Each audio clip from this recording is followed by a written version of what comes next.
Hi guys, wedding update. Tayo ngayon ay pupunta sa bilihan ng wedding ring.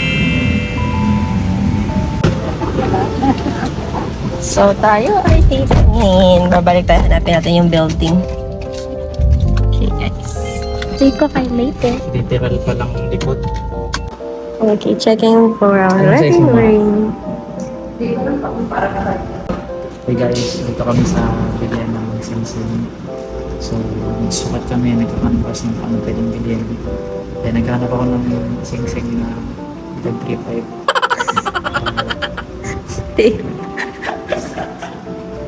Kidding aside guys, so we're preparing. Pero ngayon, tingin-tingin tayo. Kapag may napusuan tayo,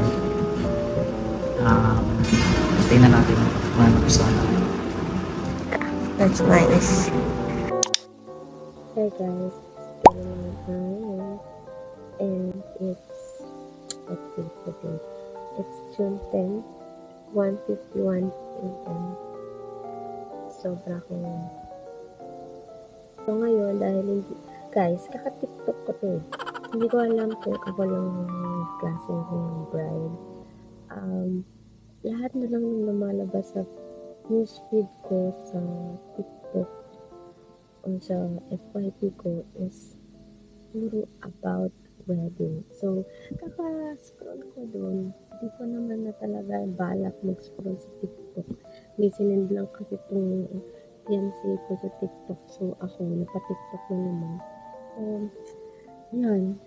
Nung scroll ko guys, lumabas lahat ng mga details about wedding. So, ako, ito na naman, gantong oras again, naghahanap o nag-aayos ng mga pwede pang idagdag o mga dapat pa namin gawin sa wedding. Alam niyo guys, hindi ko alam kung ano mga nangyayari sa wedding planning namin kasi actually, honestly speaking, hindi kami ganun ka-hands-on ng fiancé ko kasi sobrang busy namin. Pagdating sa church, ministry, sobrang busy talaga. Pero again, sisingita naman namin ng meeting ng wedding. So ako ngayon, kaya nga sinisingit ko dito. Sulat na tayo ngayon sa plano ng mga kasalangan pa. Actually, yung papa ng ulo ko guys, ay gusto antok. Pero kumana yung off ko ngayon. Kumana yung mga ideas ko, kumana yung mga dapat kong gawin. Ako kasi yung type na, alam ko ng fiancé ko, ako yung type na ayaw ko na nakakaligtaan. I really want to take down notes. So, ako ito, kailangan ko mag-take down notes so that, alam niyo, stress-free na tayo before, 1 month before na natin. So, i-update ko kayo guys sa mga susunod pa natin wedding updates. So, for now, sulat muna tayo ng mga notes pa. Okay, and minanote ko rin guys ngayon yung mga natapos na namin gawin. May mga natapos naman, praise God. So, yeah. Update ko kayo kasi hindi ko na pala kayo na update regarding sa yung wedding ring namin ay okay na. Ang gagawin na lang is pick upin natin siya. Pero for now, hindi mo natin kinagap. Diba ka alam mo, makalitaan ko rin. But we're so excited. Makita siya ng personal. Ang masaya talaga namin siya. So, ayun lang guys. Sulat mo na ako ba kung hindi kalimutan lahat ng bagay. Nung update lang ako kasi I want also to record this. Kasi syempre, memory ko guys. Ayun lang. See you guys sa next wedding update. Wedding update. It's time. Papasukat na siya ng kanyang susuotin. Ako lang dapat. Ako lang dapat guys. Bukan nyo, walang araw sa akin. Pero nakakita siya ng pinaka-pig niya. So ngayon nagpapasukat na. Hello? How are you, groom? Wala pang tulog. Wala pang tulog. Pero okay lang.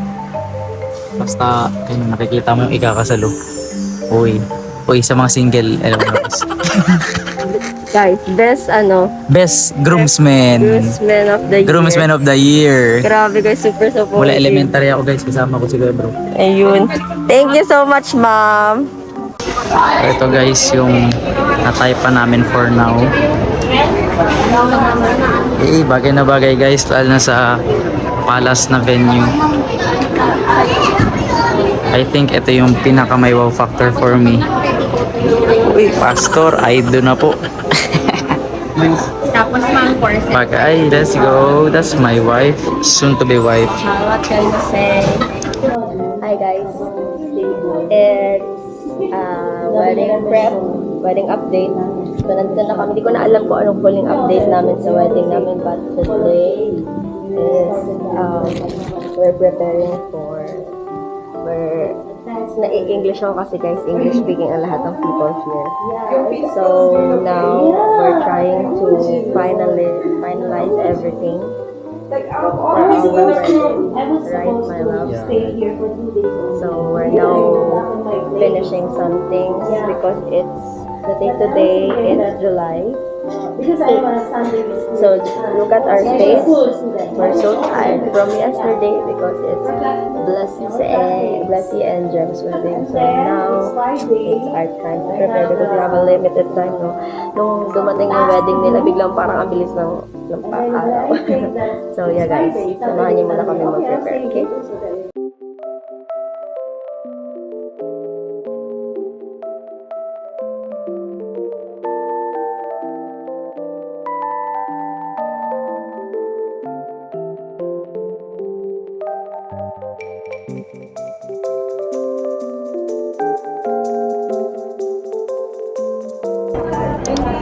Hello guys, andito kami ngayon sa Municipal Hall ng Santa Maria. Kumukuha kami ng mga kailangan para sa wedding or marriage.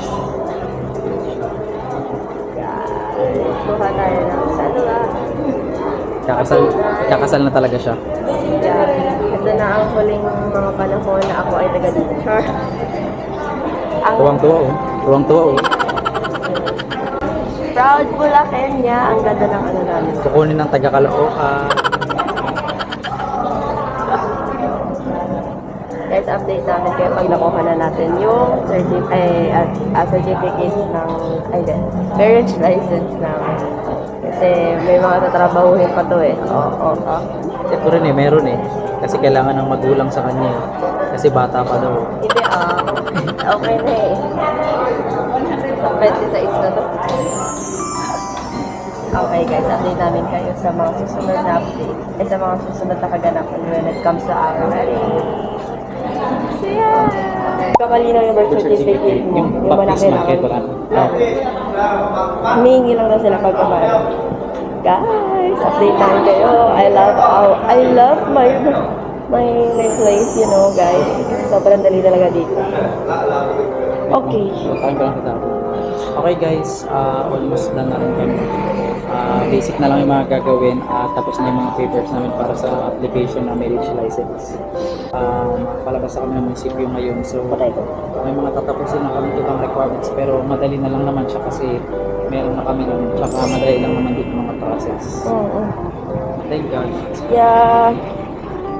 Sobrang busy namin, kakauwi lang namin from missions.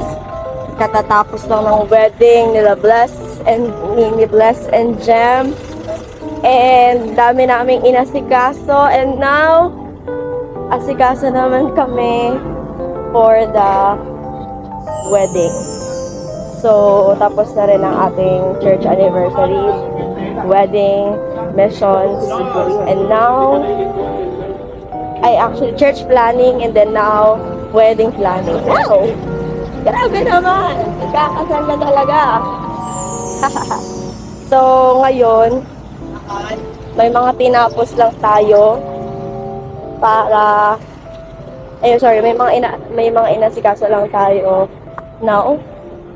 Ay bibili lang tayo ng mga minimal needs, right? For the papers. Para lang organize yung mga buhay-buhay namin. So, yeah. Is one part of the ministry also. Kasi kaso ng mga kailangan sa kasal.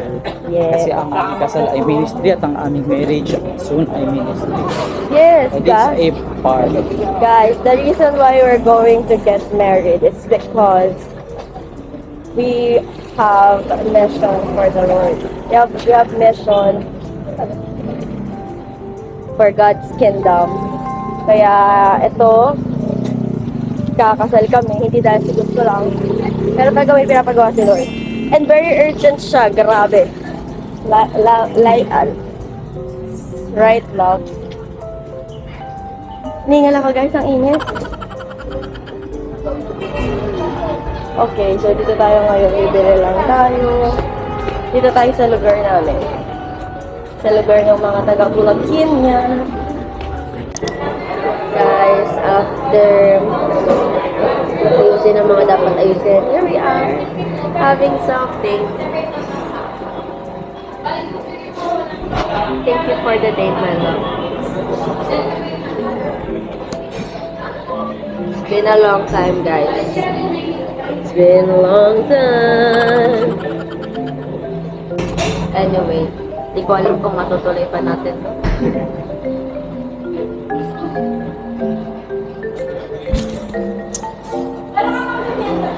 Sige na long time mula nung nagganto ulit kami. Hindi na kami nagkakape-kape sa labas.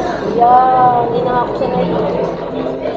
Hindi na kasi talaga kami kumakain kayo sa labas as much as possible. Kasi ayaw namin masanay sa fast food, ayaw namin masanay sa labas.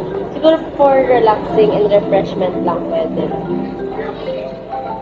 Pero most of the time, sa bahay kami kumakain. Tapos, selfie rin kasi.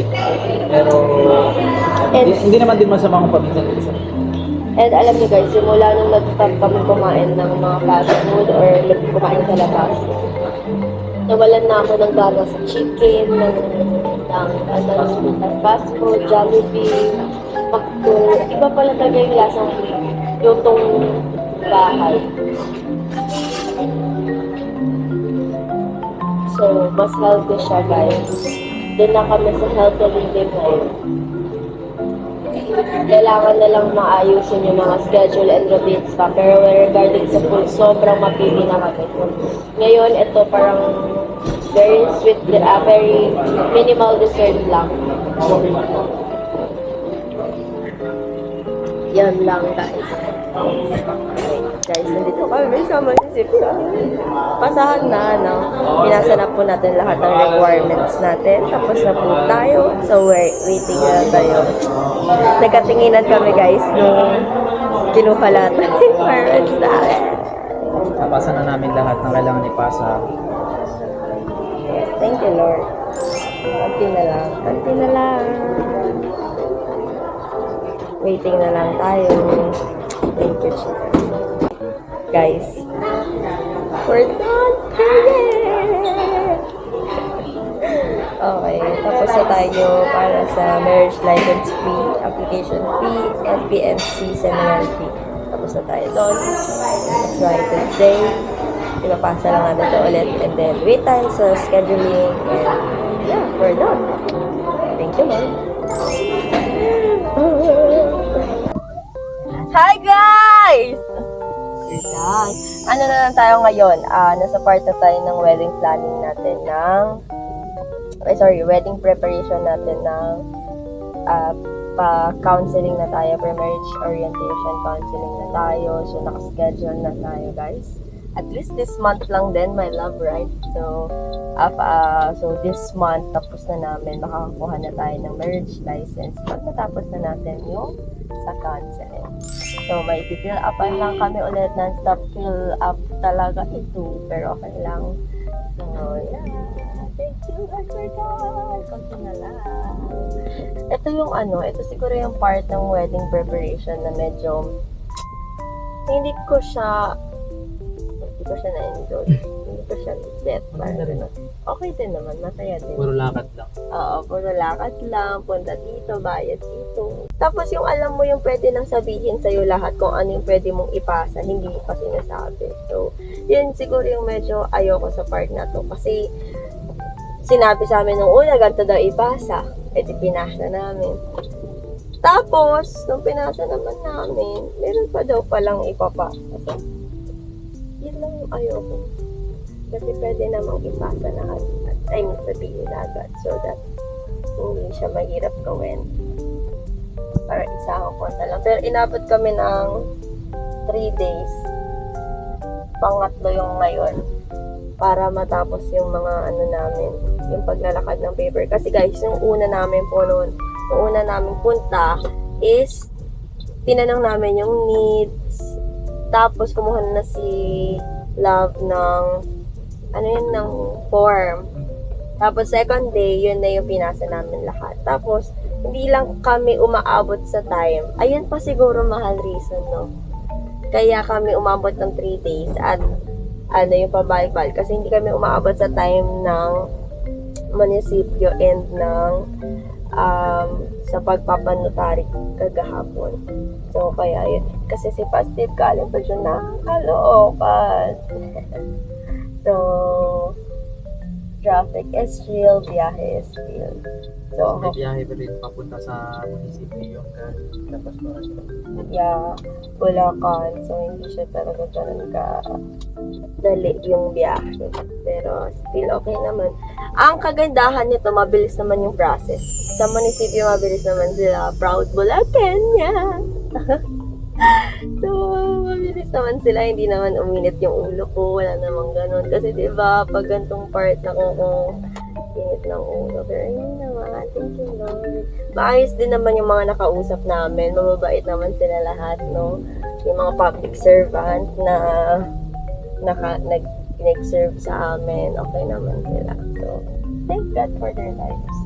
So, ito binabasa ko ngayon yung mga kailangan namin fill upan ulit. Nakakatawa lang yung mga iba. Pero, it's practical things, So, yeah. After nito, meron tayong pre-marriage counseling right sa galing to sa munisipyo. Pero, meron pa rin tayo kay Bishop. Mas, alam mo yun, iba pa rin talaga kapag one-on-one session with Bishop.